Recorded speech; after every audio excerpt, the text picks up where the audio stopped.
Iginiit ni Attorney Raymond Bato na ang nagpapatuloy na impeachment trial laban kay Vice President Inday Sara Duterte ay nagsisilbi lamang umanong panakip sa mas malaking usapin ng flood control scandal na lumagpas sa 1 trilyong piso. Narito ang pahayag ni Attorney Raymond Bato. Ano ba talaga ang pinaglalaban nila or pinaprotektahan nila or kino-cover up nila? Is it also the fact that since there are also allegations against them, di umano, okay, yun ba ang reason kung bakit hellbent sila na mapatanggal yung isa dahil may pronouncement na nakapag ang gusto niya na Vice President at tutukod lang is accountability at ipakulong yung mga responsible? Damay ba sila doon at natatakot sila na baka babalikan sila?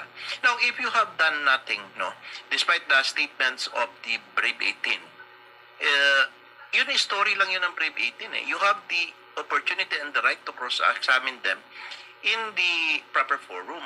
Huwag po gamitin sa pamamaraan na ibraso dito sa pagtanggal kay Bibinday or sa pamamaraan ng pagigipit, pananakot, no, at paggamit ng resources ng government, because hindi po yun ang proper forum. Ang proper forum is that you have to present evidence that you are not part of it. Otherwise, if you are pushing this kind of narrative, it only shows one thing, that you are part of the cover-up. Parang yung ganun ang explanation ba at understanding ng mga tao. Yun ang hindi nila maintindihan. Kasi that's how we see it, no? Because dililihis ba? Meron pang isang senator na ayaw na ipatawag ang Brave 18 at sinasabi niya is that hindi na daw pagtuunan ng pansin ang flood control. What? Iyan nga ni ang source ng problema ng ating bansa, itong flood control. Diyan nga nagsimula ang kaguluhan. Diyan nga nagkasimula ang pagkahiwalay-hiwalay ng mga opinyon ng mga tao na yung mga dapat hindi mag-alay, for example, the Yellow and the Marcoses, nag-join force, no? So, ibig sabihin, dapat po yan ang tutukan ng pansin because that is just the tip of the iceberg.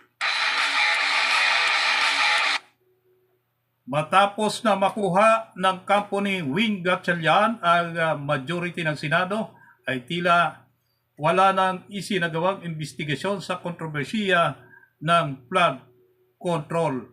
Ang pinakahuling investigasyon ay ang pinamunuan ni Senator Rodante Marcoleta sa halip na ang kanilang pagtuunan ng pansin ay ngayon ang kanilang iniimbestigahan ay ang impeachment laban kay Vice President Inday Sara Duterte na 100 milyong confidential lamang kung ikukumpara sa napakalaking halaga na flood control scam na mahigit 1 trilyong piso.